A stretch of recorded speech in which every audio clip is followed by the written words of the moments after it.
je Khenpo Sodargye zoner manam Khenpo ngolge pakra tarngam samto shirmardo tomba tekje jama ki shamsar oni chanjo tserni jankamsa jakor tekje shanno yelarma jime banzo jawla sora de gonje toban power shinjirlo. Profound and subtle Dharma is rarely encountered in eons. We hear and follow it. May we realize the meaning. To liberate beings, please generate the supreme bodhicitta before we start today's teaching. When everyone listens to the Dharma, please try to listen attentively and earnestly. Unless there are special circumstances, it is best to attend this entire class. Everyone should listen in accordance with the Dharma and proper motivation. This is very important. Yesterday, I did not give the oral transmission for the first two verses in Tibetan. Kebar namji zhongde tenxia zhang zhongde nam la lo zhu ma zhang nam kebar nam la zhushkir xie tok yot devshir xixia kal la gombra xia nyandam tsandar dengir jirna yang kora xi nyegmig mafsam na dadong dengir jilan jik tok yot devshir lechi nyegmig nyang la zir rips. Next, we will continue with the explanation of the poison-destroying Peacock mind training. I am giving lectures on chapter 1 and 2. The first chapter is completed. We are now on chapter 2, transforming the 5 poisons into the path. It can be divided into 2 aspects: transforming the 5 poisons into the path and advising practice. Advising practice includes the practice to follow and eliminating self-attachment. It's split into 2 parts. Eliminating self-attachment includes breaking the true meaning and the reason for breaking it. These 2 parts. The first part has already been explained. We come to the second reason. This reason is further divided into the sources of wishes and the ability to benefit others. In the previous class, we already covered the source of wishes. Today, we are going to talk about the second reason for eliminating self-attachment. The second reason mainly discusses the important ability to truly benefit and help others.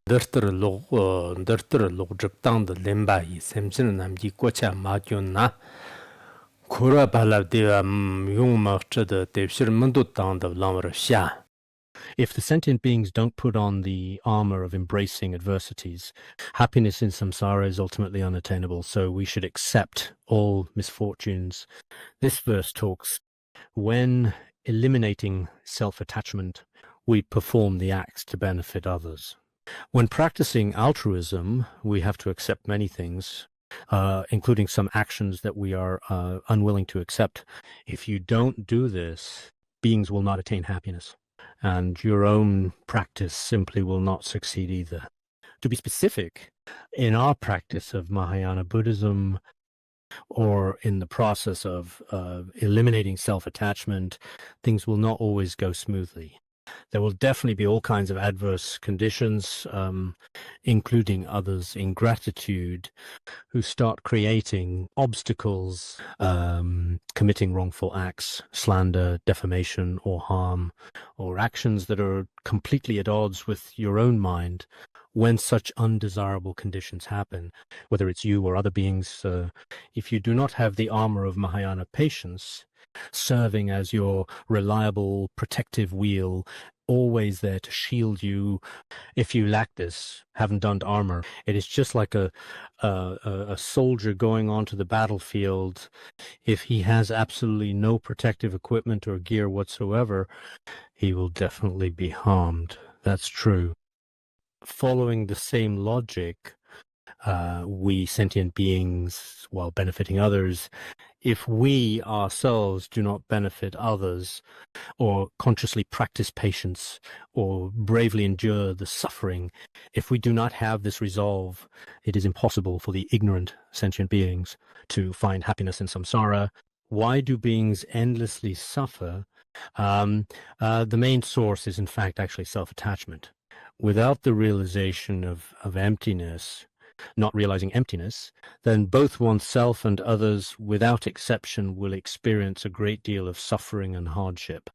Master Shantideva also said, the causes of happiness are so very few, while the causes of suffering are exceptionally numerous. Without suffering, there is no renunciation. The mind must be steadfast, patient. There is more suffering than happiness in samsara. Many cause suffering, few cause happiness. If there is not suffering, then renunciation could not arise either. Therefore, when practicing Mahayana Buddhism, we must be steadfast, patient. Talking patience, I'm afraid it's not that easy. If you know these principles, then gradually, steadily, your mind can be trained in this regard. That's exactly how it is. Therefore, the very nature of this world, as it truly exists, is that suffering is more prevalent. 400 verses of the Middle Way says, all people seek happiness, but true happiness is hard to get. Therefore, for these sentient beings, all kinds of suffering follow them wherever they go. It means all beings seek happiness, but those who find happiness are actually very few in real life. This is something we can all see. A great deal of suffering follows sentient beings like a shadow. It never leaves them, always staying by their side. No matter if you are someone with status or without status, all kinds of suffering truly torment everyone. So at times like this, if we learn to cope with suffering when it arises in our lives, we can usually manage it. If you understand its true nature and what it truly means, in fact, suffering is not that terrifying. It's like an illusory army, if you recognize it. After all, it's an illusory army conjured up in a dream. But if you don't recognize it, wow, it appears to be especially frightening. So if you don't give rise to bodhicitta, that's another matter. If you arouse bodhicitta, you should have a heart of perseverance within samsara. This kind of remarkable perseverance is not something that we possess in this world. People do indeed persevere in this world, and indeed such people exist in the world. The other day I was watching news when Trump and his team were running for office. He said, actually, honestly, I could be living by the wonderful beach, staying at top hotels and living finest life. I could do that too. When I see this country collapsing before my eyes, can't bear it. So now I've come out to get involved. When joining, I even got wounded in my twice attempted assassination. Maybe it is possible that he made up a game of his own. But when he was shot, really impressive. No one could have acted that out convincingly. I talked with a Khenpo. He was impressive, bleeding profusely, but he still said he had to stand up bravely. Actually, for us Mahayana Buddhists, when we face hardship with beings, the determination to not fear hardship us should also be present. As ordinary people, when they go to the battlefield, they too will have this kind of resolve and courage. With Mahayana bodhicitta, if we have this heart, it's sufficient. So Master Shantideva, whether in compendium or Bodhisattva's way, when we first enter the path of bodhisattvas, often uses the analogy of soldiers entering the battlefield, for example, to explain this. So this is also extremely meaningful. In the act of practicing altruism, we should try accept misfortune, adversity. This is a special practice in Mahayana Buddhism. People fear suffering. They don't want suffering to come and try to avoid pain. This is often the case, whether it's any advertisement in the world or any kind of publicity promoting happiness. Everyone wants happiness. This is truly our only pursuit.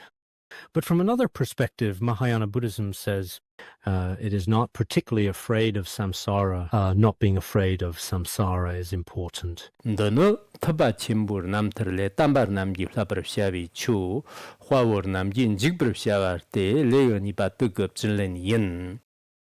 This is a teaching wise people should study, as found in the Buddha's biography. This is the practice undertaken by the courageous ones.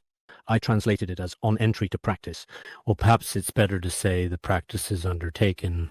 This is the second chapter, taking the essence of poison. same meaning as above, the principles discussed in this chapter are actually the truly skillful means of great compassion and kindness.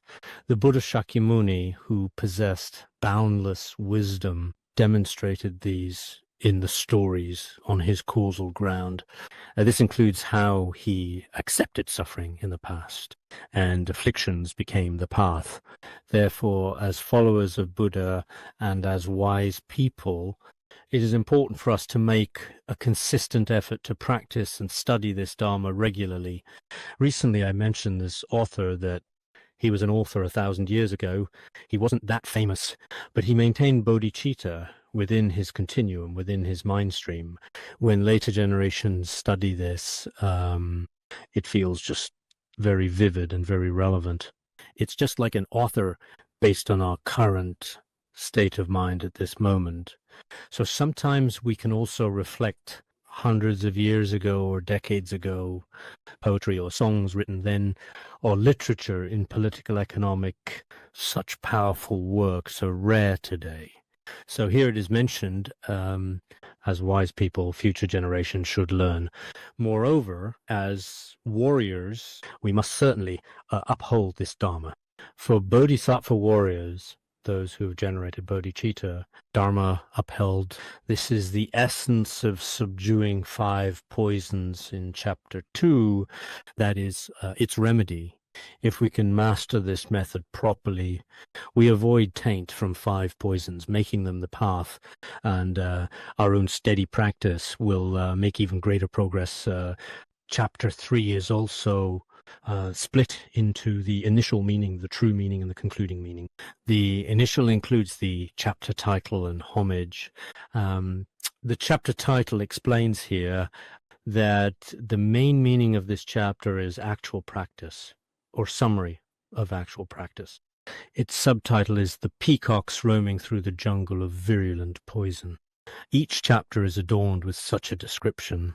As for the homage, it is the same as before, paying homage to the supreme Yamantaka. This is the initial meaning.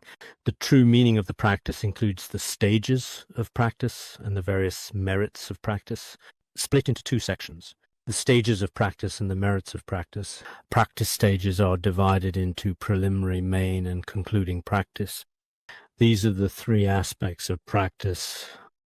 The preliminary practice is generally divided into the process of arising renunciation, as well as generating bodhicitta, and practicing the bodhisattva path. It can be divided into these 3 significant divisions. When it comes to renunciation, we use arising, but generating renunciation in certain situations actually is okay. Generating bodhicitta is common. Generating renunciation is not often used. Renunciation, bodhicitta, necessary. If it is awkward to express in Chinese, then arise renunciation, generate bodhicitta, and practice the bodhisattva path works. Preliminary practice has 3.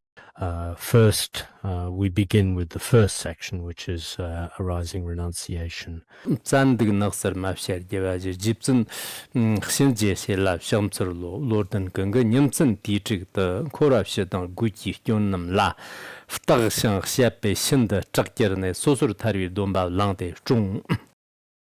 The wise who contemplate the general and specific suffering of samsara during the 6 periods of day and night will be terrified and thus take and uphold individual liberation vows.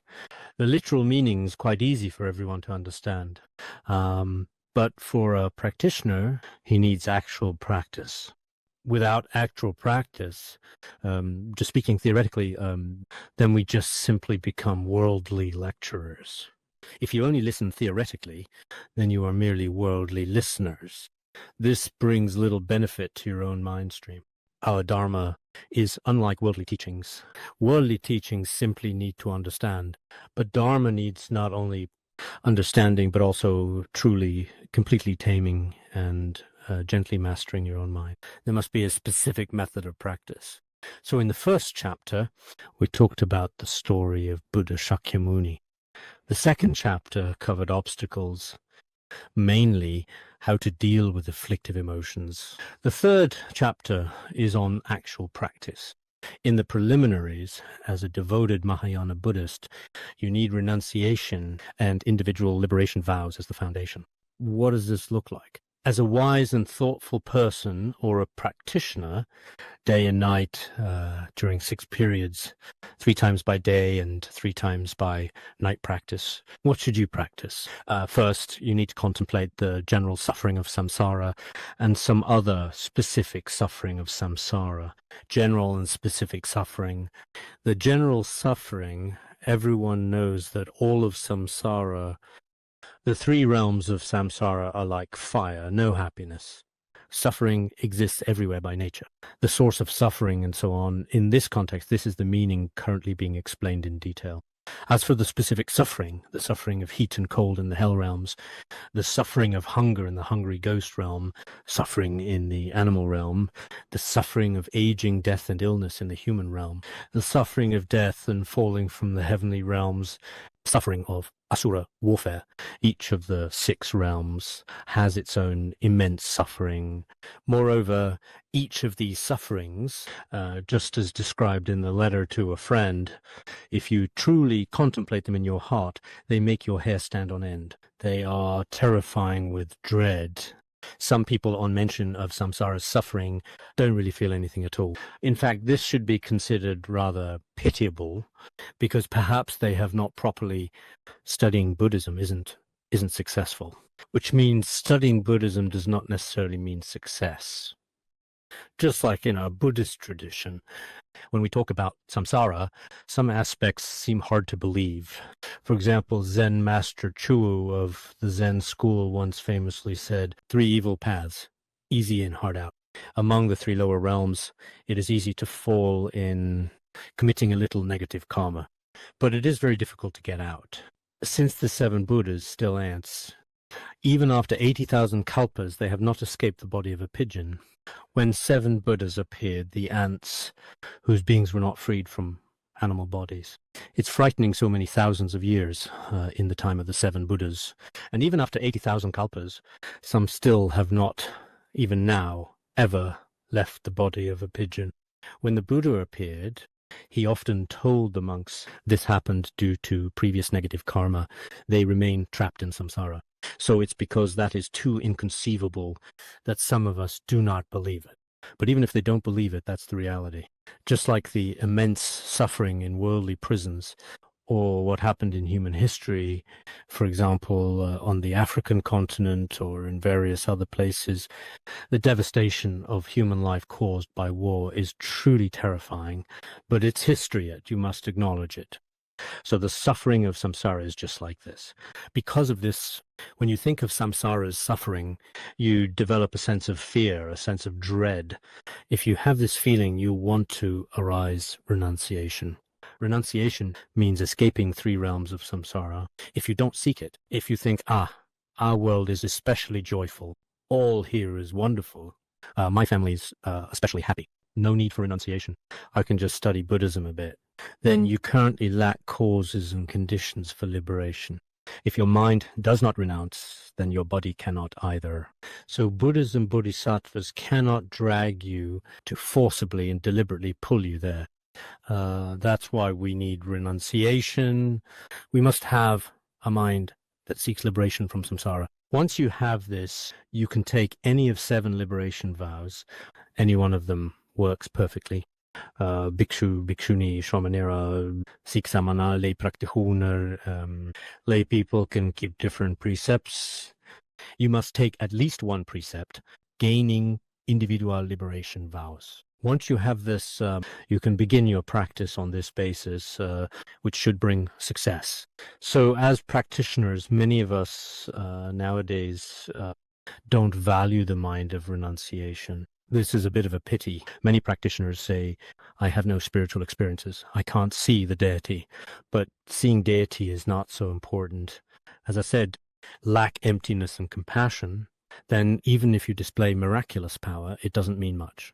In your practice, if you truly develop renunciation mind and a longing for liberation, if you have this, then this is the sign of your accomplishment. Some doubt I can do it. I'm in retreat practicing now, but I don't know if it's working. I haven't contacted anyone lately. I've been in retreat for almost half a month now. I still haven't seen the Vajrakilaya. Actually, seeing the Vajradagger doesn't really matter. Right now, it's possible to see it. You could even make an animation of it in a video as well. Or it's quite clear when you look at photographs too. Truly seeing it may not always happen. But most importantly, it helps in your mental mind stream to generate a sense of renunciation. If your mind is pure, this is called ethical discipline. Discipline leads to renunciation. At this point, you have signs of spiritual accomplishment. Didn't Kyabje Rinpoche say this? A monk with pure discipline is a great accomplished master. Kyabje Rinpoche also said, practice and practice, yet nothing is accomplished. This shows accomplishment. I saw in one teaching where Kyabje Rinpoche said, practice, practice, practice, yet never accomplish anything. This is true accomplishment. So I think only after breaking through many attachments do we reach what is truly genuine. Therefore, the true foundation of practice is renunciation. With renunciation, your mind stream will naturally intend to uphold discipline. If you have that, then as said in the treatise in praise of discipline, without other merits of study and practice, only this pure discipline prevents lower rebirth.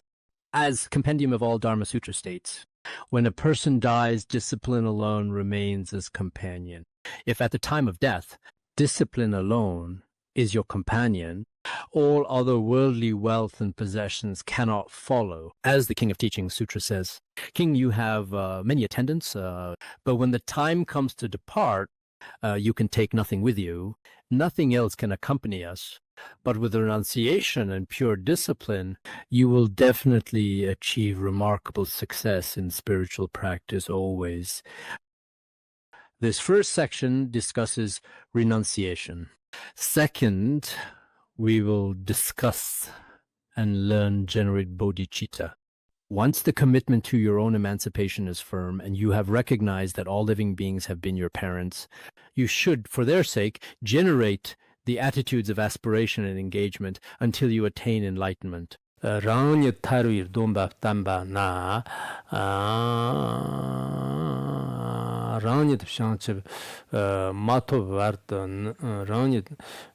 mentioned earlier, in other Tibetan versions, this part is supplemented from another Chinese translation.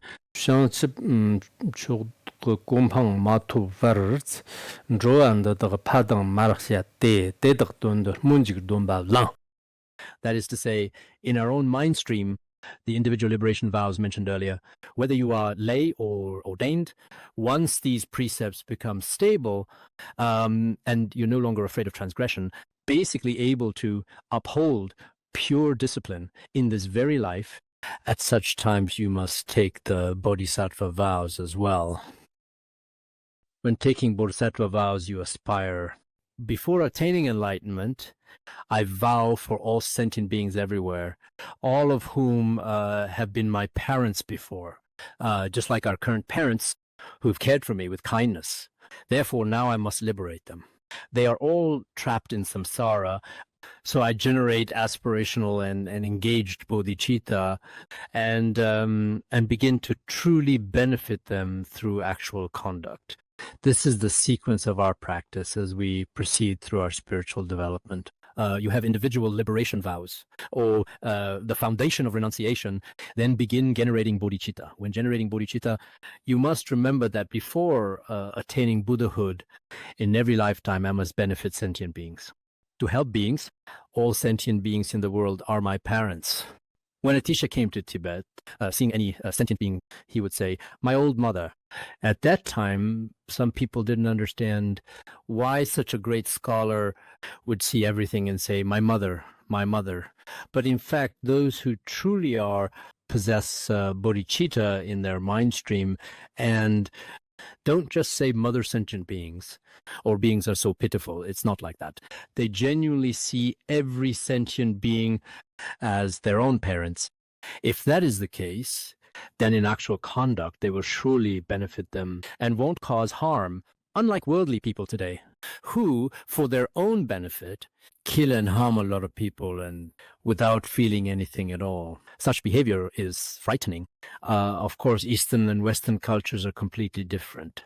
So much Western culture fundamentally conflicts with our Eastern altruistic thinking. There are essential differences. So many young people today, when asked to benefit sentient beings, feel this is a sign of weakness.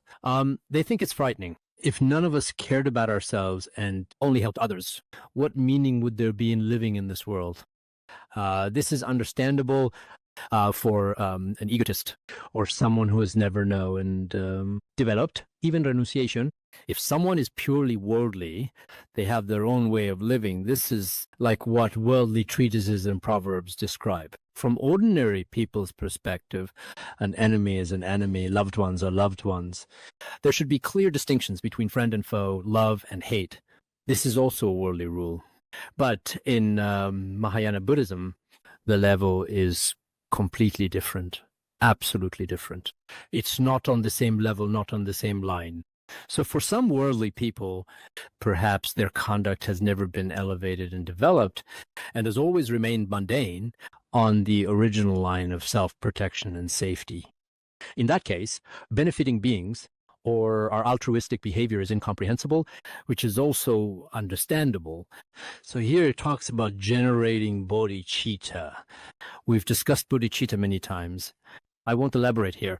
Everyone should know the essence and bodhicitta of aspiration, of the bodhicitta of action, including its merits. These have always been discussed. Some of our Dharma friends have been hearing about bodhicitta for 20 or 30 years, discussing both bodhisittas daily. We can all talk about it. Like me, I can speak of it, but if it hasn't truly arisen in our mind stream, sometimes it seems like there's just a little bit. Sometimes I feel quite ashamed, thinking I've listened to it countless times, but the actual Dharma is not achieved just by listening. There should be change within our own mind stream. If there's no change and we remain the same, with the same old character and state, then practice and listening to Dharma only brings slight merit. Other than that, there's not much else. Actually, for quite a number of people, listening to Dharma is just a kind of enjoyment. It cannot truly change their own mind stream at all. Some people, after listening some part of the teachings, as I mentioned, mature very easily.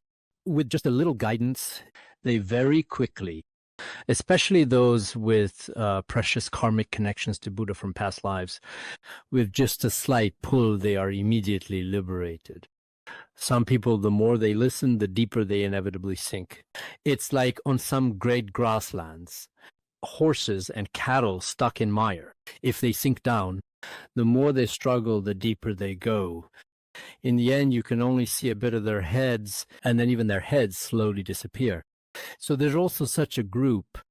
Some people do try very hard. Among practitioners, I think some people are truly very diligent. This is still admirable. Whether you succeed in your studies or not, especially for those who used to study together, all learning together, but conditions changed. But some group of people, they each independently sought their own way of survival in the circumstances. Some study bodhicharyavatara and preliminaries, and also study the root stanzas of the middle way, working from early morning until late at night, treating this teachings and study as their own real homework and practice to complete. In this way, progress comes very quickly. Sometimes I think some lay practitioners outside are actually quite impressive in their studies. Perhaps some monastics in our institute, though we study daily, if our learning isn't very solid, there might be some differences now compared to some lay practitioners outside. Some of them have a good level and good comprehension. Then when you ask, how long have you been at the institute? I've studied for 20 years. Ah, that's great. I have a question about Madhyamaka. Can you answer? Well, I'm not studying Madhyamaka that much. My main focus has been practice and preliminary practices. That's fine. There are many questions on preliminaries, practical questions. I'd also like to ask you, sir, in that case, I wonder if our Dharma friends can answer or not. Actually, questioning each other is very important and beneficial. It shows how well you've studied. Whether the study is solid or not, this is very important. Next, let's discuss the third point. Just now, the outline mentioned practicing the bodhisattva path. Shamtse semgir mumba tamba na mumba tamba na rangjit kori naks dungur yang chir yang masim dungur jantun de chugdam dune shat kap tambar sham. Here it says, when aspiration and engagement are firmly established with an attitude of loving kindness, you will think nothing of your own suffering in the jungle of cyclic existence. Even at the risk of your own life, keep to the practice of austerities and endure suffering for others' sake. The compassion we discussed earlier in our conversation, which is about, and the compassionate we know is the four immeasurables or aspirational bodhicitta, the six perfections are engaged bodhicitta. When such aspirations and actions become stable, even if you dwell in the jungle of samsara and experience immeasurable suffering and pain, you should not think about anything else in your life. The main thing is to wholeheartedly find ways to remove the suffering of all mother sentient beings. Even when facing danger to your life, persist in practice. The bodhisattva path is not all smooth sailing at all during your practice. It's not that there are no thorns or pitfalls. Some people might think studying Buddhism is especially joyful, like a king in a palace, with countless people serving and honoring you. But that's not the case. Actually, the bodhisattva path should be considered an ascetic path. So if your mind stream is truly develop bodhicitta eventually, and then in the forest of samsara, I believe that you won't think about this matter at all. As long as it benefits others, there will be no obstacles. In the Samantabhadra, like sun and moon, not in space, like the lotus not clinging to water. Speaking of not dwelling in space, some commentaries explain, when the sun and moon move continuously through the vast sky, there are gentle breezes below, including mountains and shadows. No matter how they try to block them, they simply cannot. Therefore, for a bodhisattva on the bodhisattva path, when engaging in actions to benefit others, be it evil demons and heretics of the world, or followers of the Hinayana path, or those with wrong views, no matter what methods they try, they cannot obstruct him. Because when a bodhisattva carries out vast activities to benefit others, no one can stop him. So, for the sake of all mother sentient beings, just like in the 7 points of mind training teachings mentioned in previous teachings, if your own mother has become blind and mentally unstable and is about to fall off the edge of a cliff, yes, it is really dangerous here. As she is falling, as a filial child, you don't think about anything else when you see this. Despite obstacles or slander by others, you might not consider any of that. You would go all out to save your mother. So as a bodhisattva, when witnessing all kinds of suffering in the world, you don't care about other worldly pleasures or attractive objects or various sounds such as comments, criticisms reverberating like haunting empty valley echoes. You might not notice these. You are determined to persevere in ascetic practice and carry out the work of benefiting others. As His Holiness said, for the benefit of Tibetan people, to reform Buddhism, it is important. If he had not reformed Buddhism, many people in Tibet were extremely good to him. But after he launched this movement and began reform, many people started treating him like an enemy. But he didn't regret it. This is mentioned in His Holiness's teachings, right? He did not regret it. Why? The Dharma truly benefits sentient beings. Even if a few people truly hated him, it didn't matter. That's also a normal phenomenon. So when a bodhisattva is benefiting others, it is definitely a path of asceticism. It's not particularly smooth or seamless at all, we know it. But for those who have generated Mahayana bodhicitta, they willingly walk this path without any doubt. If you have chosen this path, you feel that benefiting sentient beings is truly honorable. During this process, as will be discussed later, there are some selfish sentient beings who may constantly create obstacles and troubles for you, doing all sorts of things. Just like when we discussed the Abhisamya Alankara, which had mentioned that, as we know, the 46 demonic actions. Many of these things happen during our practices in life, and we need to know of them, which are including cases between guru and student, where the teacher acts, but the disciple resists, or the disciple asks, but the guru refuses. Our guru often mentioned this situation before. When the teacher was alive, some subordinates, Khenpos and disciples, when the teacher wanted to transmit teachings, they were also not very willing, or there were various conflicts between teacher and disciple, or conflicts among Vajra brothers and sisters. In fact, within Mahayana Buddhism, the demon king Mara pays great attention to this situation. If he can succeed in this, then his actions are considered quite successful and effective to all the Mahayana practitioners. So in the degenerate age of the Dharma ending period, there may be all kinds of practices. But for those who practice Mahayana Buddhism, generally speaking, whether it's all these illusions or whatever they may be, there are always ways to deal with them. There are skillful means to begin destroying them one by one, overturning them one by one. This is possible. How is it possible? This will be explained below in what we discussed. What we've just talked about is like a preliminary. These are renunciation, bodhicitta, and the bodhisattva path. Whether exoteric or esoteric tradition, one must make these aspirations. When reciting any ritual, there is always the generation of bodhicitta and taking refuge at the beginning. Everyone should be clear about this. Next, in the outline, the second point, the main practice is divided into exoteric and esoteric methods. First, explain exoteric methods. It is divided into meditation yoga and coming out of meditation. Meditative yoga and post-meditation yoga divided into two. First point is the meditation yoga. When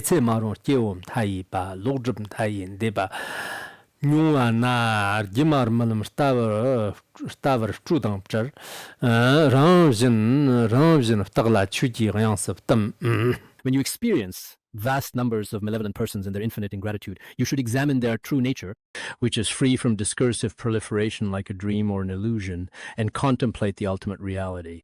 Let's begin here. Preliminaries and main practice for the main practice, whether generating bodhicitta at this moment. And we need to know how should we view many of these actions. Not just generating bodhicitta. We need wisdom. For wisdom, don't we speak of the unity of wisdom and compassion? Then how do we cultivate wisdom? The best way is to use the wisdom of meditation, the wisdom of selflessness. This wisdom of selflessness and selfless altruism, aren't these two core to Buddhism? So when practicing the main practice, we use wisdom to practice. How do we practice? At that time, countless wild beings.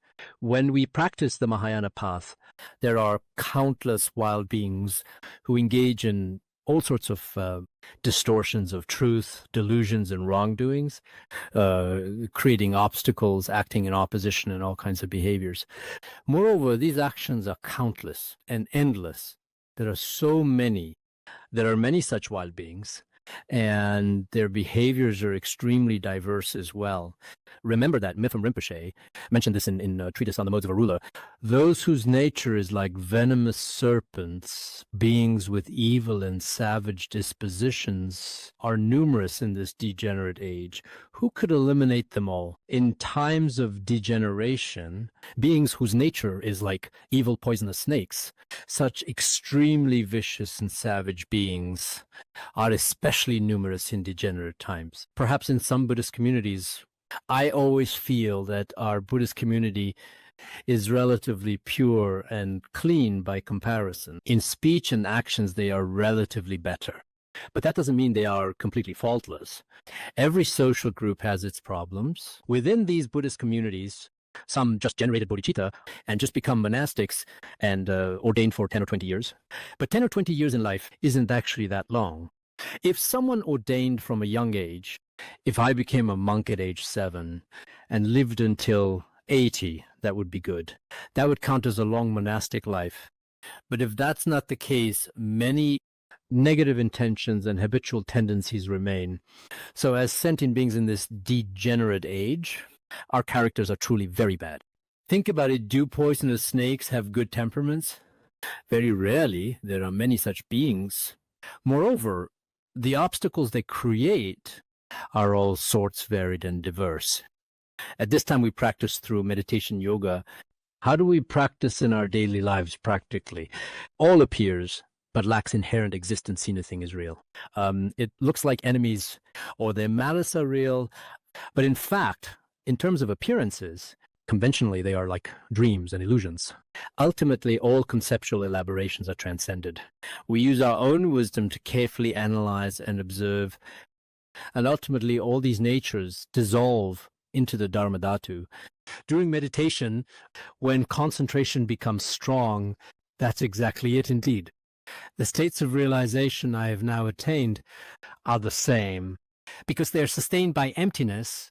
When sustained by it, all of these should actually be quite easy to achieve. For those lacking emptiness, these things might also seem very distant to them. Some of us are always simply spinning around endlessly within small circles, never leaving our comfort zone, which is actually quite frightening. But for some, if they break through and transcend this, it becomes very easy. So if you really think about it, as said in the Sutra of Questions asked by great Akashagarbha Bodhisattva, when others scold you, visualize their words as being like empty space. And when they strike you, visualize their bodies as empty space. When others feel anger, visualize their minds as empty space as well. When others try to tease or provoke you, or sometimes when they slander you, at such times view their mind or actions as empty.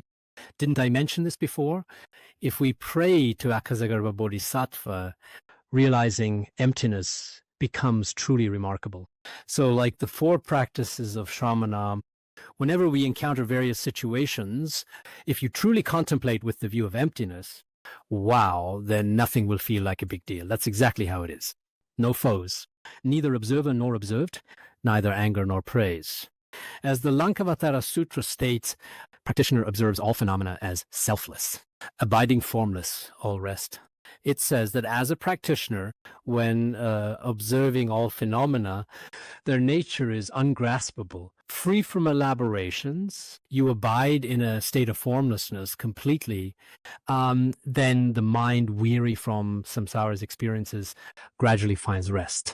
We sincerely hope many people can truly realize emptiness, because we are so exhausted in samsara, so tormented.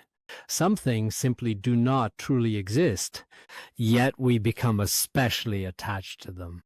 Seeing children fighting over toys, crying so loudly, some of them keep crying until they even lose their lives. It's truly something.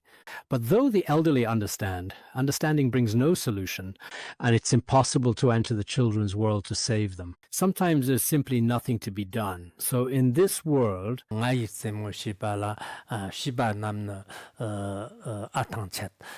I play games, all foolish children become utterly weary. Saraha said this: when he is playing games, he had already realized the true nature of all phenomena, but some children there are utterly exhausted, totally and constantly suffering there. Thanks to the Master's grace, only the few can truly realize enlightenment. This is something I just translated today. Thanks to the Master's grace, only the few can truly realize enlightenment. With the Guru's divine grace and blessing, only a few people can understand. This is not something everyone can do or accomplish easily. That's truly the way it is. Every household talks much, but the wisdom of realization is not found in every home. In every household, we discuss all sorts of different things and matters daily. Let me give you some examples. Let's say how many kilos of rice, vegetables, salt, and other necessities, and what kind of clothes to wear, and so on. We tend to talk more about these worldly matters, but few truly realizing mind nature, though everyone has a mind, and for everyone this is important, but few discuss it. They all simply ignore it. Everyone should be clear about this. That is true. This refers to the emptiness realization we discussed earlier in detail, what we just mentioned. This happens during meditative absorption, post-meditation yoga. When non-reality and non-appearance manifest, courage and fearlessness arise. Without thinking or analyzing, without discrimination, everything naturally accomplishes solely others' benefit. When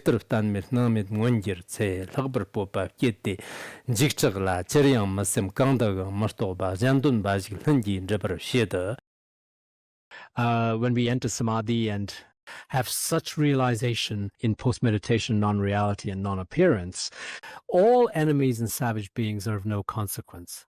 Nothing substantial appears. In post-meditation, all these appear dreamlike and illusory, fully insubstantial.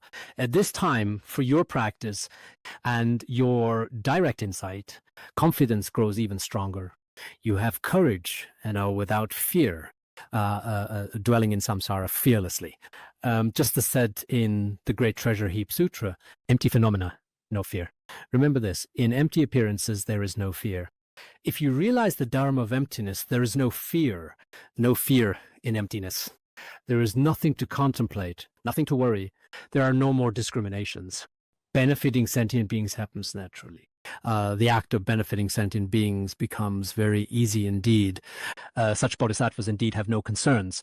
No matter how long to dwell in samsara, they dwell in the samsara, yet are different from ordinary worldly people. The Sutra of Brahma's Questions also states, worldly people act in the world yet do not know the world. Bodhisattvas act in the world and understanding it. Worldly people daily share wisdom of bliss, living with wisdom of bliss, yet they have no understanding of the world's true nature, including impermanence of all phenomena and suffering of the samsara, the very nature of existence, not to mention emptiness. Worldly non-self and impermanence is unknown to them. On the contrary, although bodhisattvas also act and dwell in the world, they have clearly understood the world's true nature. This is a significant difference, though in the world like a lotus unstained. This is also in that sutra. Although they act within the world, they are like a lotus flower, completely untainted, utterly at ease. So in our practice, we hope to reach this state. At that point, benefiting sentient beings happens naturally, without fear and without obstacles of any kind whatsoever. Next, we will discuss tantric practice methods in great detail. As you can see, tantric practice methods can be divided into 3 parts. Demon dispelling yoga, meditation yoga, post-meditation yoga. It is divided into 3 aspects. First is demon dispelling yoga, using fierce mantras to subdue demons and clearly visualizing wrathful deities. 2 aspects. Demon dispelling yoga means the yoga to dispel demons. 2 aspects. The first method is subduing demons with fierce mantras for protection. When shouldering such a responsibility for actual practice, the demonic forces become even more intolerant.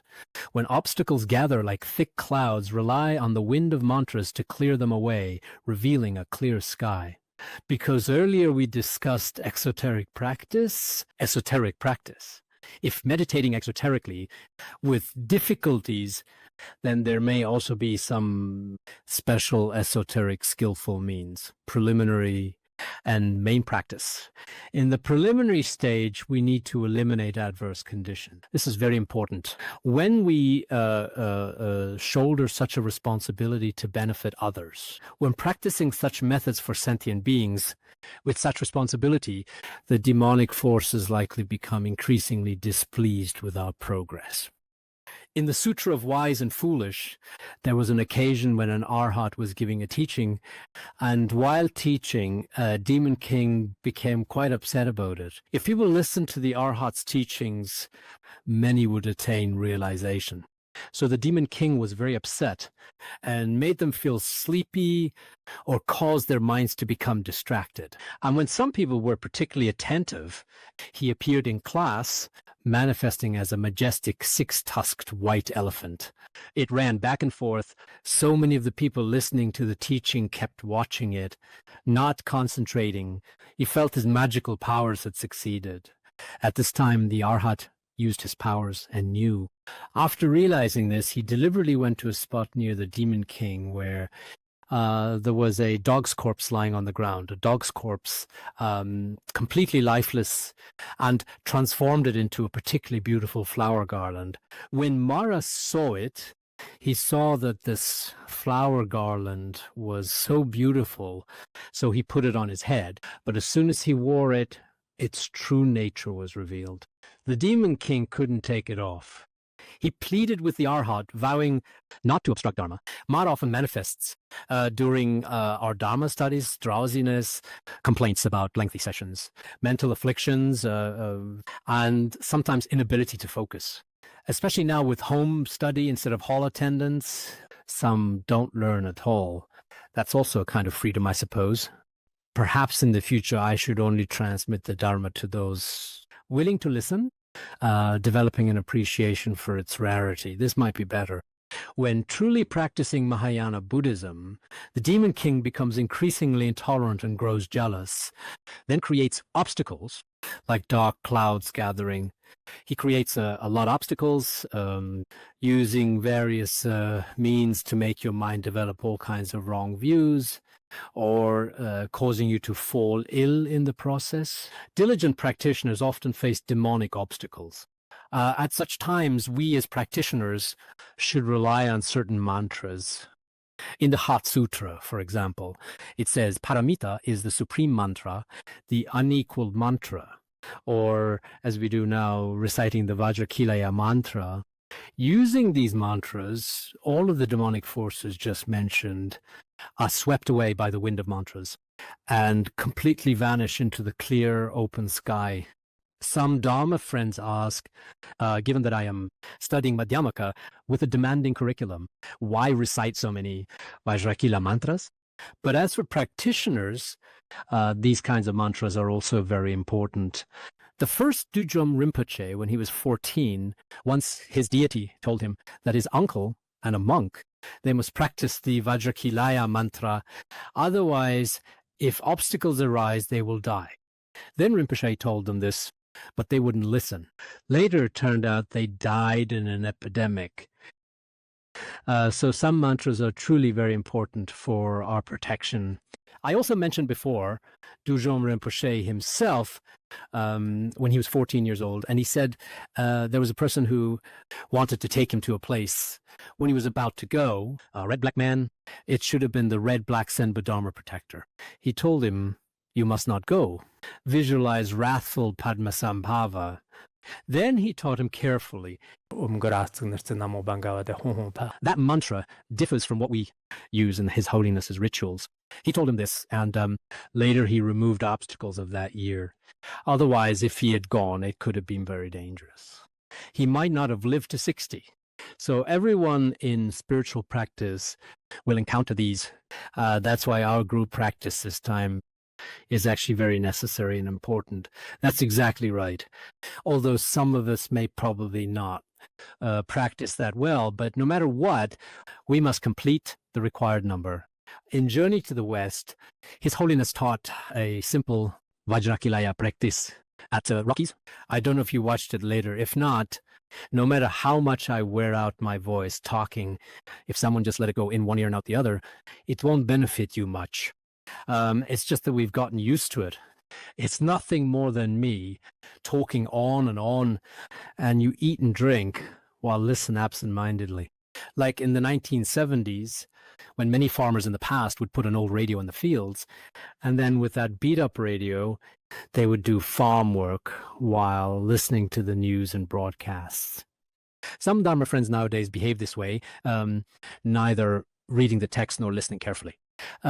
It's not much different from the farmers in 1970s listening to songs on the radio, but maybe there is still a little bit of benefit.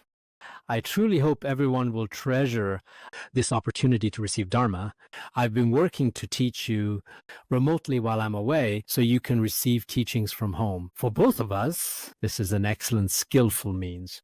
It will be important in the future, especially for each person. In the future, you can put teachings from various teachers, all of these directly onto your phone for easy access.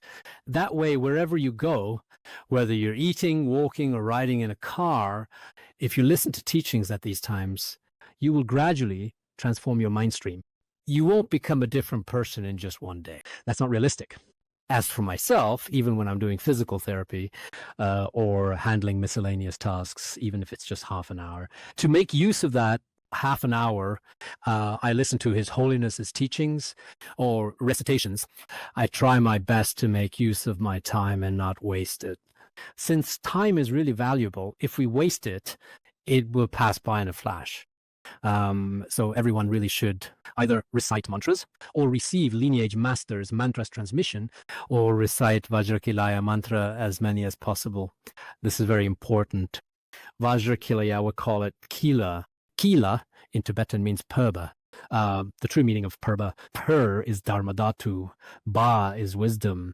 Dharma dhatu and wisdom inseparable. This is called Kila. Kila also means stake, but this Kila, there is the Kila as a manifested sacred object. The Kila of the Yidam deity in the generation stage, the Kila of bodhicitta in the completion stage, and the Kila of non-dual secret awareness. There are 4 distinct types of Kila for complete practice. To truly understand these 4 types of Kila in practice, all obstacles can be completely destroyed. This mantra is a mantra, but actually is self-sound of inseparable mind and Dharma dhatu. Practicing the self-sound, in the end, your own simple naked awareness can be revealed. This is such a method. Finally, let me explain one more verse here today.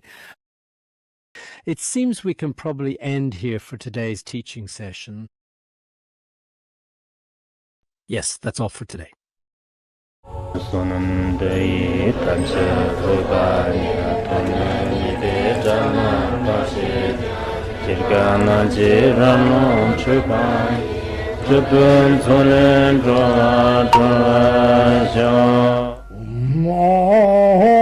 Bandangara Badma Sodargye